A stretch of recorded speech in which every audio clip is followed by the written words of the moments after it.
2023, saludando al exministro y diputado por el al Parlamento Europeo, don José Manuel García Margallo. Muy buenos días, ¿cómo está? Buenos días, muy bien, ¿y vosotros? Bueno, pues aquí estamos, muy honrados de recibirle en la retaguardia en Periodista Digital. Antes que nada, señor Margallo, le tengo que preguntar por la resolución de su incidente con el ex vicepresidente del Gobierno, Pablo Iglesias, hace alrededor de una semana. Pues tuvieron ustedes, mejor dicho, tuvo él una forma completamente inconveniente, insultante, en opinión de la mayoría, de dirigirse hacia usted y hacia algunos miembros de su partido, además de forma nominativa, ¿no? Lo cual siempre es un agravante. Usted le respondió de forma airada, pero lo respondió bien, lógicamente, poniéndolo en su sitio. Y ayer, lunes 13, volvieron ustedes a encontrarse en los micrófonos de la cadena SER con otra vicepresidenta, con Carmen Calvo, un poco, no sé si como testigo silente o no, de aquello. ¿Han hecho ustedes las paces, señor Margallo? No, simplemente no se comentó el incidente, se dio por cerrado y el debate de ayer se desarrolló como si nunca hubiese ocurrido ese incidente. Yo dije lo que me parecía que tenía que decir y él al parecer no tenía nada que añadir ni que matizar a lo que había sido mi intervención. Coste que a mí la intervención de Pablo Iglesias hace una semana me sorprendió. Yo recuerdo que en alguna ocasión le dije, la persona que mejor me conoce, que es mi mujer, dice que yo puedo ser un loro inglés o un perro callejero. Y si me ataca seré un perro callejero. Y cuando hizo una intervención en que efectivamente atacaba al Partido Popular en su conjunto y hacía nominaciones específicas, por ejemplo, a Alberto Núñez Feijóo, a Isabel Díaz Ayuso o a mí mismo, pues salté diciendo hasta aquí hemos llegado. Y bueno, me despaché, dije todo lo que quería, lo que creía que tenía que decir. Dice que estaba literalmente hasta las narices, dice que no es una expresión muy literaria, de las infamias que iba propagando a través de los medios de comunicación que controlan, lo cual es más grave porque si no estás presente no puedes defenderte. Y le dije que por ahí no íbamos a ningún lado y que no iba a pasar ninguna más. Y hasta ahí. Bueno, pues bien está lo que no sé si bien acaba, pero por lo menos, hombre, como personas civilizadas, por supuesto, y adultas, me consta que usted lo es, aunque Pablo Iglesias, con su golpe de haber sido nada más y nada menos que vicepresidente segundo del Gobierno de España, a veces se comporte como un adolescente, pero bueno, si las cosas quedan así, pues bien está. Por actualidad, señor Margallo, le tengo que pedir en primer término su opinión acerca del auto del Tribunal Supremo de ayer, del señor Marchena, que es un tipo, es un jurista que tiene la virtualidad de que se le entiende extraordinariamente bien alejado de esa abstrusa prosa jurídica de algunas producciones judiciales que a veces caen en nuestras manos y que el gobierno inexplicablemente ha tratado de vender a la opinión pública como un respaldo a sus posiciones, mientras a la mayoría del respetable y de los analistas nos parece todo lo contrario. Viene a reconocer, por ser sintéticos, el vacío legal que deja la reciente reforma del Código Penal, reforma legislativa, acerca de cualquier tentativa futura de atentar contra la integridad territorial del Estado español. Y por lo demás, pues hombre, en cuanto a la malversación, esta diferencia un poco perversa que han querido hacernos ver en los últimos meses de que hay malversación buena y malversación mala, creo que el auto del señor Marchena es absolutamente inequívoco. Es decir, se detrajo dinero público con un fin completamente espurio, ¿no? Con un fin delincuencial, cual es nada más y nada menos que subvertir el orden constitucional. No sé dónde le ve lo positivo el gobierno. O sea, yo creo que para entender lo que ha pasado, lo que está pasando y lo que puede pasar, hay que partir de una consideración anterior. Aquí hay como mínimo tres ideas de España, tres visiones de España.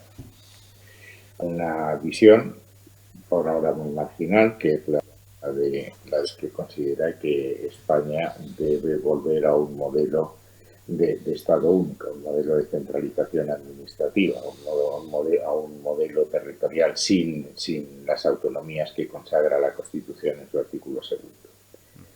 En el extremo opuesto está la cosmovisión de Pablo Iglesias Bildu, que está siendo progresivamente adoptada por Pedro Sánchez. No por todo el Partido Socialista, pero sí por Pedro Sánchez.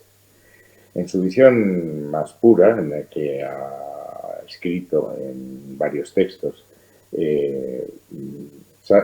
Pablo Iglesias, él quiere transformar la España constitucional que conocemos, una España una con autonomías, en una España plurinacional con derecho de los territorios que lo integran a optar por la secesión de forma unilateral, organizada de forma confederal y con un modelo económico que se inspira en el intervencionismo del llamado siglo XXI.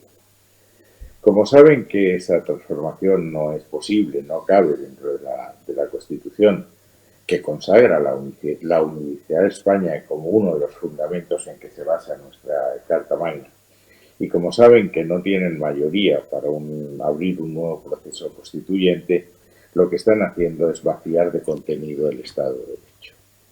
En ese proceso, Sánchez se garantiza el apoyo de los partidos separatistas, incluidos los que dieron un golpe de Estado en Cataluña, a cambio de olvidar todo lo que pasó, despenalizar todo lo que ocurrió en noviembre de 2014 y en 2017, y en preparar el terreno para que un referéndum de secesión no tenga reproche penal.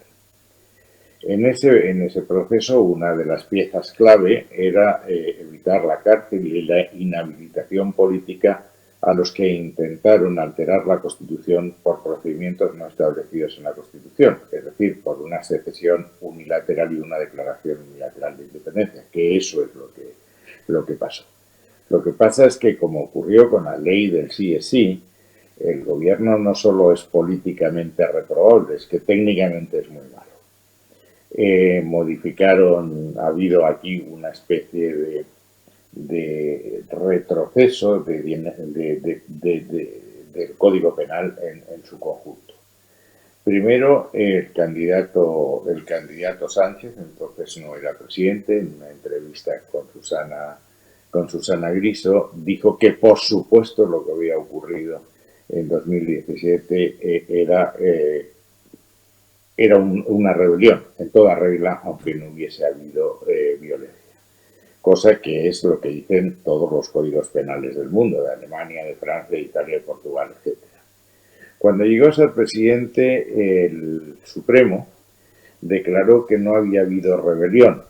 El argumento del Supremo era que los que dieron ese golpe de Estado eran perfectamente conscientes que el instrumento utilizado, es decir, ese referéndum y esa declaración unilateral de independencia, no eran adecuados para conseguir el objetivo propuesto, la separación del territorio, que era una especie de ensoñación con la que habían de alguna manera inflamado los ánimos de los separatistas.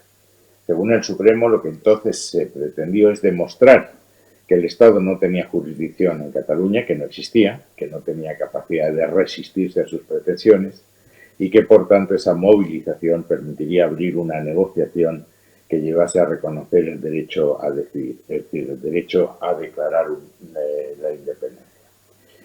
Estamos en el tema de sedición y estamos además en el tema de malversación, porque es obvio que se destinó dinero público a una finalidad que no era la que se había dado al mandato, no se correspondía al mandato que se había dado a las autoridades. Como eso entorpecía la adhesión de los partidos separatistas catalanes al proyecto de Sánchez y a su pervivencia en Moncloa, que es su única finalidad en este mundo, lo que hacen es modificar el Código Penal. Derogan la sedición, pura y simplemente, y lo sustituyen por otro delito, que son los desórdenes públicos agraviados, es decir, el organizar un referéndum y el declarar la independencia de un territorio no debe tener más reproche penal que el que puede tener un altercado de fútbol a la salida de un estadio de fútbol. En la malversación hacen una beta jurídica y dicen que la malversación debe estar mucho más castigada si es para lucro personal, es decir, si alguien se lo mete en el bolsillo, que para financiar, para engrasar un hecho delictivo como es la voladura de la Constitución, que es el delito más grave que yo puedo imaginar. Los jueces, con buen sentido, dicen que eso no es posible, mantienen el delito de malversación por el razonamiento que acabo de decir. No puede ser más grave meterse el dinero público en el bolsillo que destinar el dinero público a volar la Constitución y la unidad de España. Y ahora Sánchez se encuentra en un dilema. Si quiere hacer esto, pues tendrá que ir al indulto. Es decir, él pasó la patata al Parlamento, que lo hizo mal, porque la ley está mal redactada. Si lo que querían hacer era olvidarse de todo lo que pasó, pues probablemente si lo hubiesen dicho de forma más clara no hubiese sido posible la interpretación, que es la única posible que han hecho estos dos jueces. Y ahora se encuentra en esta situación. Si sus socios, Esquerra Republicana de Cataluña y Junts, le exigen para seguir prestándole apoyo el que se olvide lo que pasó, el que los que fueron autores del proceso puedan presentarse a las próximas elecciones, pues tendrá que hacerlo él. Tendrá que indultarlos con el coste político que eso puede suponer, y eso es donde estamos. Y quien mejor interpretó lo que suponía la demolición del Código Penal, la devaluación de los hechos que allí se produjeron, fue el propio Oriol Junqueras. Oriol Junqueras dijo, con esta modificación del Código Penal, lo que hacemos es arrancarle los dientes al Estado para que no pueda reaccionar en el supuesto de una nueva secesión, regada con dinero público además, y poner la alfombra para la República Catalana. Pero ahora la justicia, el Estado de Derecho, pues ha triunfado. Ha dicho, mire usted, todo eso no es posible. Si usted quiere hacer esto, hágalo. Pero hágalo usted. Haga decir que sea el Consejo de Ministros el que indulte a quienes cometieron un acto tan grave. ¿Y se atreverá, señor Margallo? Ya lo han hecho una vez.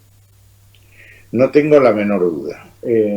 No tengo la menor duda. Es decir, si hay algo que caracteriza a Sánchez es que es su carencia de principios y su escasísima credibilidad. Yo en alguna ocasión dije que yo entré en política activa por primera vez en Estados Unidos cuando estaba en Harvard en la campaña McGovern contra Nixon.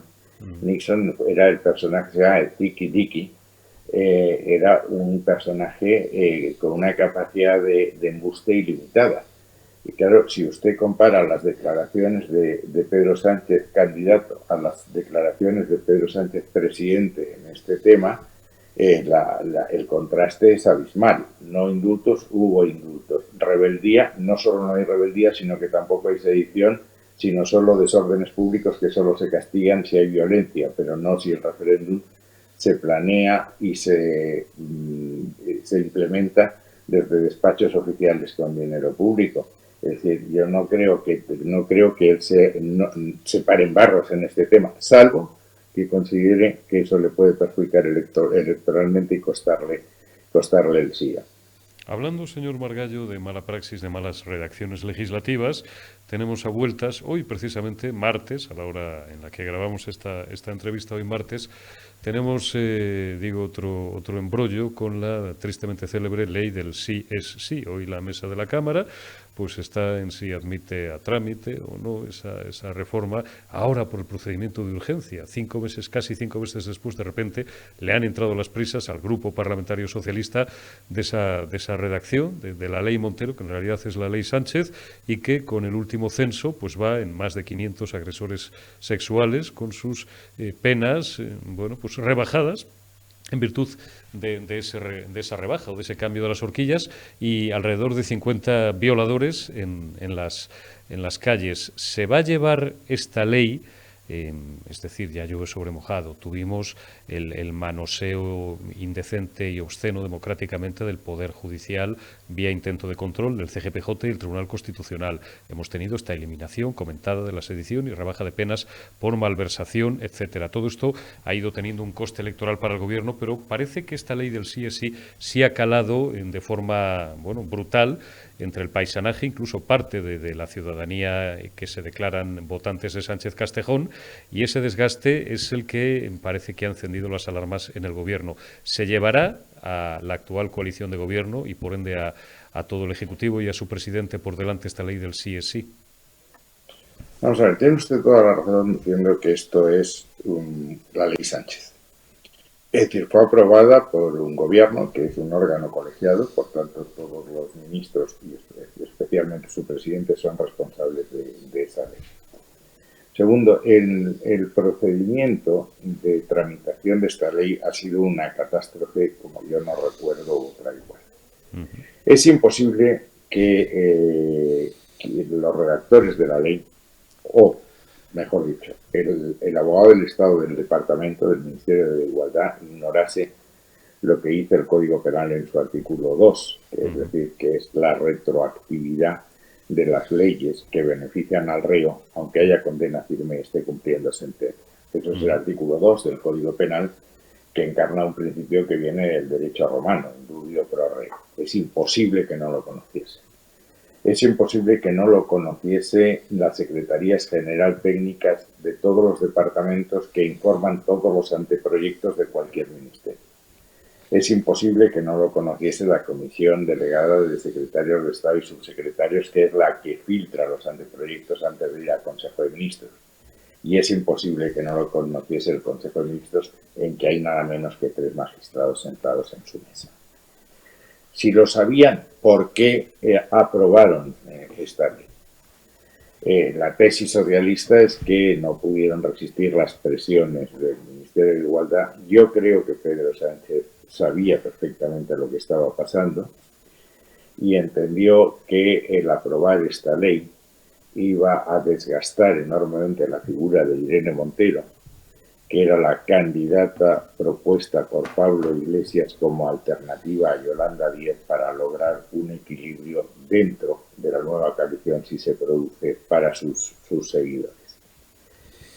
Me reafirma en esta convicción el que hayan tardado tantísimo tiempo en modificarla, porque en mi opinión lo que han hecho es dejar que fuesen evidentes los defectos que la ley tenía para poner de relieve la incapacidad del Ministerio de Igualdad para hacer un texto jurídico que fuese medianamente aceptable. Cuando las aguas se han desbordado han decidido modificarla, pero insisto, han tardado muchos meses y ha habido muchos, y habrá muchos más, agresores sexuales que han visto rebajadas sus penas o incluso se han visto en la calle. Hay otra ley que usted no ha mencionado en que puede tener consecuencias, podría tener consecuencias para la coalición, aunque como los efectos son menos visibles, yo creo que los efectos serán menos notorios, que es la ley trans. La ley trans supone una alteración del sentido común, es un atentado al sentido común y es un atentado contra todas las conquistas del movimiento feminista. Es decir, el que una persona por sí ante sí, con una mera declaración registral, pueda pasar de ser mujer a hombre o hombre a mujer, altera todas las conquistas, como he dicho, el movimiento feminista. Piense usted, por ejemplo, en la violencia de género. Si un hombre, antes de agredir a su pareja, pasa por el registro y se declara mujer, ya no hay violencia de género. Si pretende concurrir a unas elecciones argumentando que se trata de una mujer por la cuota que corresponde a las mujeres en las nuevas electorales, también no puede hacerlo. Y ha habido algo que se ha producido en Escocia y se podría producir aquí, que es que un violador masculino se declarase mujer y fuese a una cárcel de mujeres. Todo esto es disparatado. Por desgracia, eso se va a ver más tarde, que la ley es sí, que estamos viendo el conteo todos los días.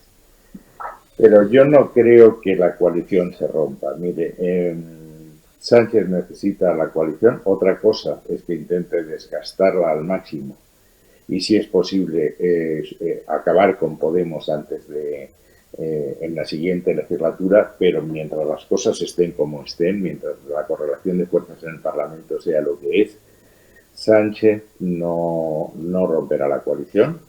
ni cesará a ningún ministro de Podemos, porque eso sí que podría llevar a la ruptura de la coalición, ni Unidas Podemos, que es el otro alma de este gobierno, romperá la coalición, aunque les obliguen a ir al Cerro de los Ángeles a consagrar España al corazón. Bueno, oiga, eso sería una foto, ¿eh?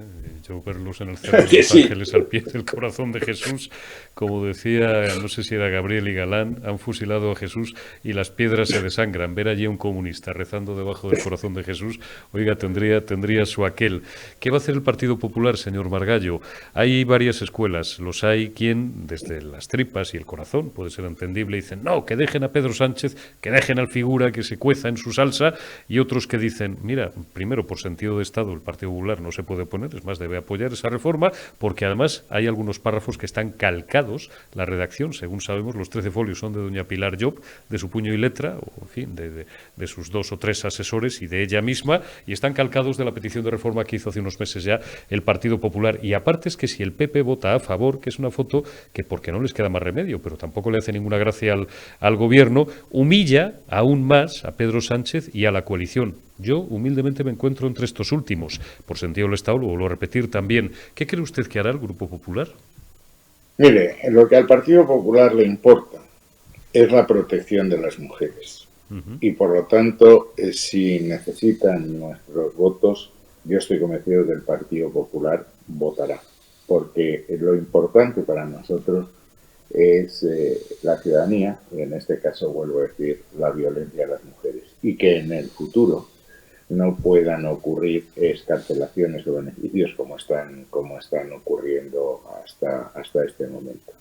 Créame, un partido, yo lo aprendí desde muy pequeño, un partido que es un partido de Estado, tiene que comportarse igual cuando está en el gobierno que cuando está en la oposición. Y es de sentido común, es de justicia que hay que acabar con los efectos perjudiciales de la ley Montero. Y por lo tanto el Partido Popular estoy seguro que estará a lo que tiene que estar. No le robo muchos más minutos, señor Margallo. Usted ha sido ministro de Asuntos Exteriores del Reino de España y tiene una opinión mucho más que fundada, desde luego muchísimo más que la ciudadanía de infantería, acerca, pues por ejemplo, del tiempo real, como se dice en bolsa, de nuestras relaciones con Marruecos.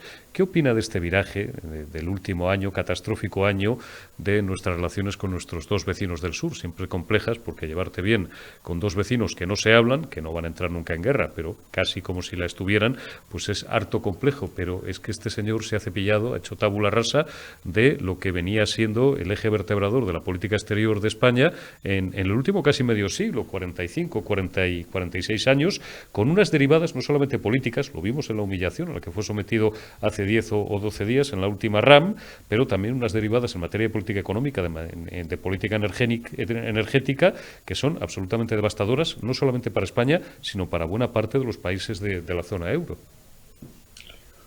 Pues mire, la primera observación es que yo siento enormemente que la opinión pública española no preste atención a la política exterior, porque la política exterior tiene consecuencias en la vida diaria de los ciudadanos.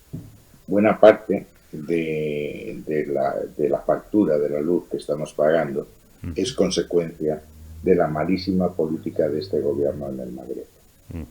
El Magreb ha sido siempre y será siempre la primera prioridad de la política española.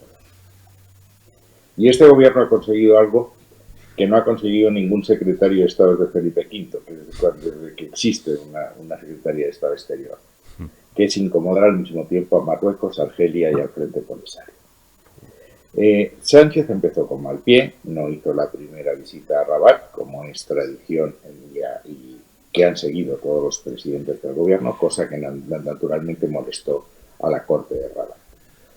Rabat suspendió la reunión de alto nivel que se celebraba periódicamente. En mi periodo tuvimos 2, la de 2012 y la de 2015, y las relaciones fueron perfectamente normales y engrasadas. Argelia se dio cuenta de la fragilidad y de la debilidad de este gobierno en política exterior y mandó un aviso. No renovó la explotación del gasoducto que va por Marruecos hasta Tarifa. Nosotros tenemos con Argelia 2 gasoductos, el que acabo de decir, a través de Marruecos, y otro que va de Orán a Almería. Con esos dos gasoductos y las 7 estaciones de regasificación que tenemos en España, España hubiese podido suplir el 40% del gas que la Unión Europea importaba cuando estalló el conflicto de Ucrania de Rusia. Eso lo pusimos de relieve, estando en el Ministerio, un informe en 2014. Explicábamos que para eso fuese posible había que llevarse con Argelia, había que acelerar, aumentar o incrementar las conexiones con Francia, de las que tenemos 2, para dejar de ser una isla energética. Eso era el MidCat. En la época en que se hace ese informe, en el MidCat faltaban por hacer 113 kilómetros y un coste que no superaba los 100 millones de euros, menos de lo que costó Ronaldo al Real Madrid. Se hizo una reunión en Madrid, que asistió el presidente de la Comisión Juncker, el comisario responsable Arias Cañete, el presidente Hollande, francés, y Pasos Cuello, y se decidió dar pasos en esa dirección. Cuando llegó este gobierno, consideró que eso de las conexiones gasísticas era una cosa viejuna, anacrónica, y decidieron paralizarlo. Cuando lo han querido retomar, Francia ha dicho que naranjas del Peruquín, porque ellos están encantados con su energía nuclear, por tanto el primer fracaso. Pero vuelvo al Magreb. Cuando el gobierno, y no me cabe duda que eso es una decisión del presidente, no el ministro de Asuntos Exteriores que lo tome sin consultar con el presidente, decide invitar a España al secretario general del Frente Polisario, saltan todas las alarmas. Era algo que se podía haber evitado, es decir, explicándole a Argelia que no se podía traer al señor Ghali porque tenía causas pendientes ante la justicia española y eso podía haber sido una catástrofe, y pagándole una asistencia en Suiza donde usted hubiese querido. Pero no se hizo, se trajo a Ghali. Naturalmente Marruecos entra en cólera, retira a su embajadora, que no es una embajadora cualquiera, es hija del médico que salvó la vida de Hassan II, y tolera o probablemente incite a la entrada masiva de inmigrantes en Ceuta. Yo creo que eso es lo que a Sánchez le preocupa, pensando que eso se puede repetir en Ceuta o en Melilla, y entonces manda una carta, que yo estoy convencido que no está redactada en Madrid, entre otras cosas confunde el título del ministro de Asuntos Exteriores, en que reconoce la marroquinidad del Sáhara español, del Sáhara occidental. La tesis es que así se alinea con los países occidentales que habían dado el mismo paso antes. No es verdad. La primera vez que eso se plantea, lo plantea Estados Unidos en el año 2006 y dice que la autonomía del Sáhara dentro de Marruecos es una solución realista y creíble. Lo mismo hace Francia después. Alemania dice que la posición de Marruecos es una posición constructiva que puede ayudar a resolver el conflicto.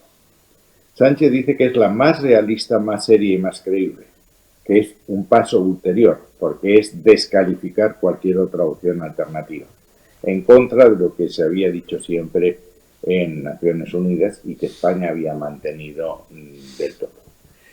Eso trae como consecuencia la práctica ruptura de relaciones comerciales con Argelia y la sustitución de España como socio estratégico de ese país en lo que es la explotación de la energía. Hemos sido sustituidos por Italia, con dos gobiernos distintos, Draghi y Meloni, por Francia, etcétera, y España sigue sin hacer una visita a Argel para intentar arreglar eso.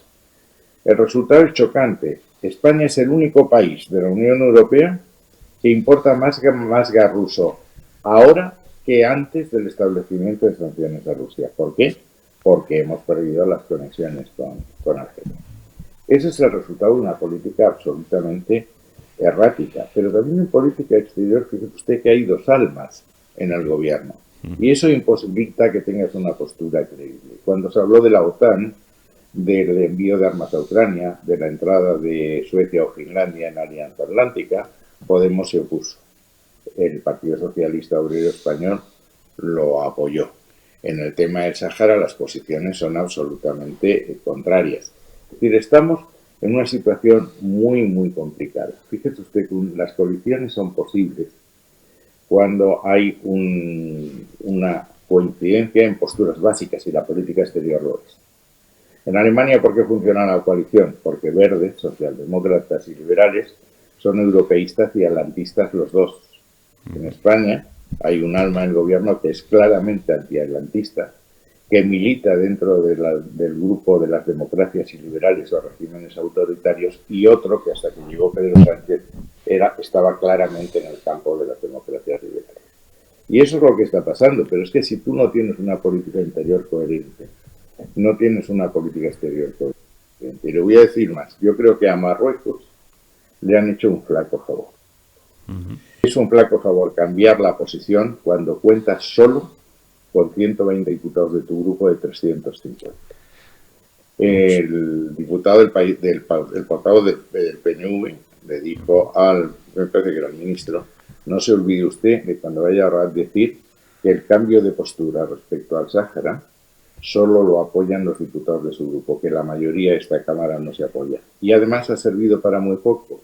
En la última resolución que se ha apoyado sobre el Sáhara, se ha retomado la fórmula tradicional que nosotros mantuvimos, que es una solución justa, duradera, negociada, que reconozca la libre determinación del pueblo saharaui dentro de los principios de Naciones Unidas. Y en términos de resultados, he visto una declaración muy sorprendente del ministro Álvarez, titular: en política exterior lo que cuentan son los resultados. Mire usted, no. En política exterior cuenta la defensa de unos principios, de unos valores, de un espíritu que es el espíritu de Naciones Unidas. Y segundo, si a resultados se refiere usted, dígame usted cuáles fueron los resultados de la reunión de alto nivel. Tema inmigración, yo le doy un ejemplo. Siendo yo ministro de Exteriores, 2016, los emigrantes irregulares que entraron en España fueron un poco más de 5.000. El primer año de Pedro Sánchez fueron 57.000. Hablo de inmigrantes totales. Vamos a Canarias, en que el impacto de Marruecos es mayor. Nosotros estuvimos siempre por debajo de 200. El primer año en que Pedro Sánchez es presidente, 18.000. Luego, en términos de migración, no hemos conseguido nada. Y cuando aluden al triunfo que supone que se vayan a abrir, o que piensen en abrir, porque todavía no se ha decidido, las aduanas en Ceuta y Melilla, están faltando a la verdad. Porque el acuerdo mediterráneo entre la Unión Europea y Marruecos, entre la Unión Europea y Marruecos, dice, como no podía ser de otra manera, que Ceuta y Melilla son territorio comunitario y que los trámites aduaneros en Ceuta y Melilla lo llevan a las autoridades españolas. Marruecos no puede cerrar unas aduanas cuando son aduanas comunitarias. Y lo que va a hacer es cumplir con sus obligaciones. Ya veremos cuándo, porque todavía estamos por ver. Entonces yo creo de verdad que esto ha sido muy mal asunto. Yo, que he sido diputado por Melilla, y eso me preocupa enormemente, creo además que para Ceuta y Melilla no es una buena noticia. Cuando eres débil, te desprecian, te chantajean más.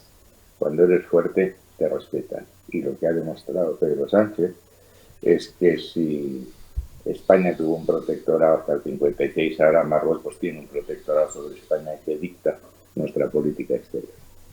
Pues es tremendo. Señor Margallo, por concluir toda esta recua de catástrofes legislativas y políticas, que también lo son institucionales, por supuesto, sociales y económicas, a la luz de los datos macro que conocemos, que estamos conociendo y que seguiremos conociendo en los últimos meses, desgraciadamente, parece claro que la ciudadanía cada vez está más harta. ¿Conseguiremos echar, democráticamente, por supuesto, de aquí a 10 o a 11 meses, al figura y a su gobierno por las urnas? ¿Es usted optimista?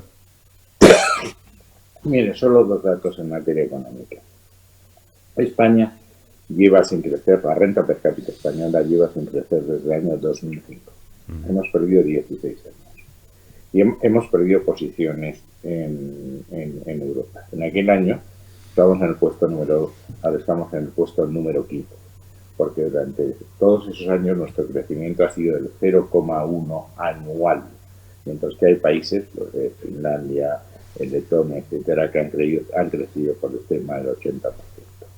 Segundo, en términos de empleo, el desempleo en España es el más alto de Europa, especialmente sensible en colectivos tan vulnerables como mujeres, jóvenes, mayores de 55 años y desempleados de larga duración. Y hay un índice que se llama el índice de malestar, que es de un economista que se llama Okun, que es la suma del desempleo y la inflación. El índice de malestar de España es el más alto de la Unión Europea, detrás de Grecia. Y en el tiempo que lleva Sánchez gobernando ha aumentado un 44%. Esos son los datos. Y en términos de empleo, cuando se dice que están creando empleo, que el empleo se está manteniendo, un solo dato. Cuando Franco muere había 12 millones de españoles trabajando. Cuando Felipe González se va, en 1996, había 12 millones de españoles gobernando. En el periodo de 8 años de andar se pasa de 12 a 20, es el gran salto económico. Y de ahí no hemos pasado. Y ahora, si usted mira la brecha en los números que no engañan, las ocupadas y de las trabajadas, somos el único país de la Unión Europea que está por debajo de los niveles que teníamos en la pandemia antes de 1919. Y seremos el último en recuperar esos niveles, que será, si Dios lo permite, en 2024. Que hay que sustituir a este gobierno es evidente. Mi creencia firme es que si Sánchez repitiese con un partido socialista más débil que ahora y por tanto más chantajeable, nos encontraríamos con un referéndum de autodeterminación en Cataluña. No sería jurídicamente vinculante, porque no lo permite la Constitución, pero tendría unas consecuencias políticas desastrosas. Y económicamente seguiríamos teniendo un modelo que nos separa más de los puestos de cabeza. Ahora el gobierno está entusiasmado porque en vez de un 1% vamos a crecer un 1,4%. Obvio que tenemos que crecer más que los demás porque caímos más que los demás. Por tanto hay un efecto rebote, pero insisto otra vez, no recuperaremos el nivel del 2019 hasta el año que viene. El único país que está en esa situación. El problema es cómo. Yo he escrito un libro, aprovecho como umbral para hablar de mi libro que se llama España en su laberinto, en que demuestro que cuando los españoles nos hemos entendido, hemos salido adelante, la restauración canovista y la transición, llevada a cabo por dos políticas reformistas. Cánovas era un reformista, la derecha era Narváez. Suárez era un reformista, la derecha era Alianza Popular. Y cuando no nos hemos entendido, las cosas han salido muy mal.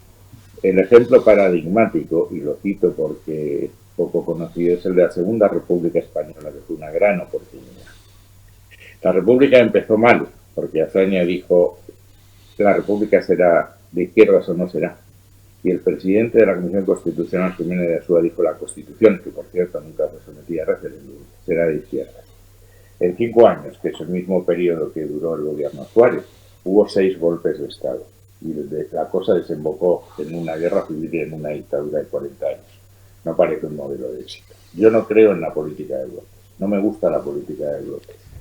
Creo que para resolver los grandes problemas que España tiene, los de verdad, los problemas estructurales, políticos y económicos, paro, productividad, desequilibrio de las cuentas públicas, etcétera, serían necesarios unos nuevos pactos de la Moncloa y sería necesario un pacto político para regenerar y modernizar la vida española que está siendo, la democracia española que está sufriendo un deterioro, como yo he conocido en pocas veces, adulterio en las leyes, silenciamiento del Parlamento, ocupación del Poder Judicial, dominio absoluto de los órganos que garantizan la separación de poderes, etc. Yo creo que España necesita una segunda transición reformando lo que haya que reformar para mantener lo que es esencial, lo que Cánovas llamaba las verdades madres: la unidad de España, las libertades y derechos, la separación de poderes, el europeísmo y la economía social de mercado. Eso es lo que yo intento decir, y entonces vamos a ver si no nos equivocamos y somos capaces de arbitrar una solución que convenza a los españoles, primero, que no podemos seguir por donde nos llevaría el gobierno Sánchez, y segundo, que hay una alternativa que se traducirá en la regeneración de España y en la modernización de nuestra economía. Pues con esa idea nos quedamos, con una idea que es muy suya, por lo demás, don José Manuel García Margallo. esa necesidad de la segunda transición. José Manuel García Margallo, exministro de Asuntos Exteriores del Reino de España y diputado por el diputado del Parlamento Europeo. Le agradezco muchísimo todas estas consideraciones que sin duda pues habrá que analizar y habrá que estudiar con el detenimiento que merecen. Cuídese y hasta una próxima ocasión. Le envío un abrazo. Pues muchas gracias por la oportunidad que me ha dado de hablar con ustedes y de transmitir mis ideas, que efectivamente llevo tiempo madurando, aunque con poco éxito en su publicitación. No se preocupe, nosotros, todo lo que sean ideas por el bien de España y por el futuro y la prosperidad de los españoles, para eso estamos. Don José Manuel, le envío un abrazo, hasta una próxima ocasión, cuídese. Muchas gracias, buenos días. Muchísimas gracias.